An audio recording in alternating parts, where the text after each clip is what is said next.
అఖిల భారత సమ్మెలో భాగంగా గురువారం సిఐటియు మండల అధ్యక్షుడు కె ఓపులేషు, మండల కార్యదర్శి రాజేశ్వరి, ఉపాధ్యక్షుడు రహంతుల్లా ఆధ్వర్యంలో కలువాయి బస్టాండ్ సెంటర్లో అంగన్వాడీ సిబ్బంది, వెలుగు విఏఓలు, విఆర్ఏలు, ఆశా వర్కర్లు, మధ్యాహ్న భోజన నిర్వాహకులు మానవహారంగా ఏర్పడి నిరసన తెలిపారు.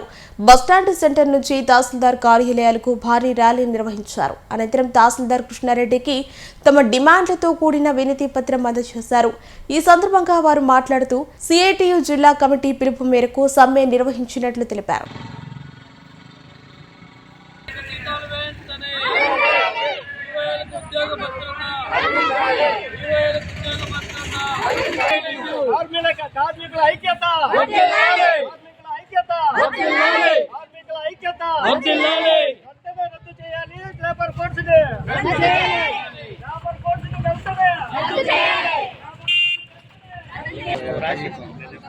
వద్దెల్లాలి సిఐటియు నినాదం ఫస్ట్.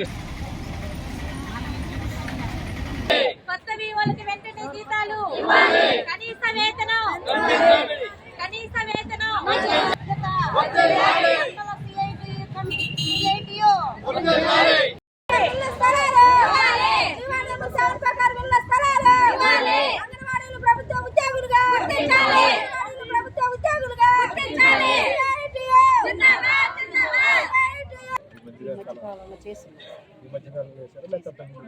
ఈ మధ్య కాలంలో జీవో వచ్చిన తర్వాత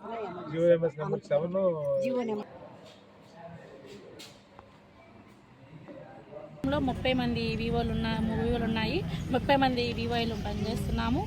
మా వివోల సమస్య కొరకే మేము ఇప్పుడు ఈ యొక్క సమ్మెలో పాల్గొనడం జరిగింది.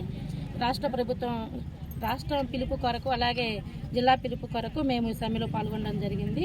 అలాగే మా వివోలలో పని ఒత్తిడి తగ్గించాలి. అలాగే వచ్చేసి ప్రతి ఒక్క వివోకి ఇన్సూరెన్స్ ఏదన్నా జరిగితే కుటుంబ భరోసా కోసం ఇన్సూరెన్స్ అనేది అమలు చేయాలి, 10 లక్షలు కనీసం. అలాగే వేతనం 8,000 జీతంతో మేము పనిచేస్తున్నాము.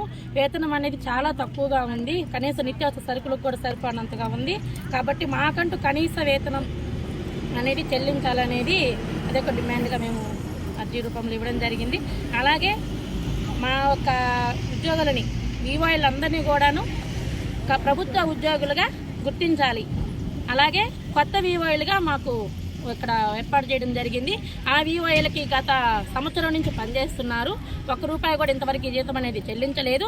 వాళ్ళకు కూడా వెంటనే జీతాలు అనేది అమలు చేయాలని కూడా మేము ఈ యొక్క సమ్మెలోనే అందరికీ అర్జీ ఇవ్వడం జరిగింది. ఎంఆర్ఓ సార్ గారికి అర్జీ ఇవ్వడం జరిగింది. అంగన్వాడీ మన కలువాయి మండలం, నా పేరు రాజేశ్వరమ్మ. మాకు ఇక్కడ 12 సంఘాలు ఉన్నాయి. 12 సంఘాలు కూడా ఈ సమ్మెలో పాల్గొనడం జరిగింది. ఒక్కొక్క రంగం నుంచి ఒక్కొక్క సమస్యలతో మేము ఎంఆర్ఓ గారికి అర్జీ ఇవ్వడం కూడా జరిగింది. అలాగే అన్ని రంగాల వాళ్ళు పాల్గొన్నారు. రాష్ట్ర పిలుపు మేరకు, జిల్లా కమిటీ పిలుపు మేరకు మేము ఈ సమ్మెని మన మండలంలో నిర్వహించాము. అన్ని అంగన్వాడీ సెంటర్లు, అన్ని అంగన్వాడీ సెంటర్లు మొత్తం అన్ని యూనియన్లు అన్నీ క్లోజ్ చేసి ఈ సమ్మెలో పాల్గొనడం కూడా జరిగింది. ఇక్కడ మన మండలంలో బ్యాంకర్స్ కానీ, మన వివోఏలు కానీ, విఆర్ఏలు కానీ, అలాగే మధ్యాహ్నం భోజనం వాళ్ళు, ఆశాలు, వివోఏలు అందరూ ఈ సమ్మెలో పాల్గొనడం జరిగింది. లేబర్ కోడ్స్ను రద్దు చేయాలని కేంద్ర కార్మిక సంఘాలు, సంయుక్త మోర్చా సంఘాలు 520 సంఘాలు ఫిబ్రవరి 26 ఫిబ్రవరి 12వ తారీఖున దేశవ్యాప్తంగా సమ్మెకు పిలుపునిచ్చింది. కార్పొరేటర్ల ఒత్తిడితోనే పాలకవర్గం లేబర్ కోడ్స్ను అమల్లోకి తెచ్చింది. కార్మిక వర్గాన్ని మరింత దోచుకోవడానికి ఇప్పుడున్న కార్మిక చట్టాలు అడ్డుగా ఉన్నాయనే నేపథ్యంతోనే లేబర్ కోడ్స్ను తీసుకొస్తున్నారు. కార్మిక వర్గానికి ఇప్పుడున్న హక్కులను తొలగించడమే లేబర్ కోడ్ల ప్రధాన ఉద్దేశంగా ఇప్పటి వరకు కార్మిక చట్టాలు అనుకూలంగా ఉన్న సారాన్ని పిండి వదిలిన పిప్పి చేసి లేబర్ కోడ్లను మన మీదకి నెట్టేశారు. బీజేపీ ప్రభుత్వం లేబర్ కోడ్లు గొప్పవని ప్రచారం యార్డు చేసేందుకు ₹1 కోట్ల ఖర్చు పెడుతున్నారు. కానీ లేబర్ కోడ్స్లో ఒకటైన కార్మికులకు ఉపయోగపడే అంశం మనకుందా అని చెప్పి మనం సవాల్ చేస్తున్నాం.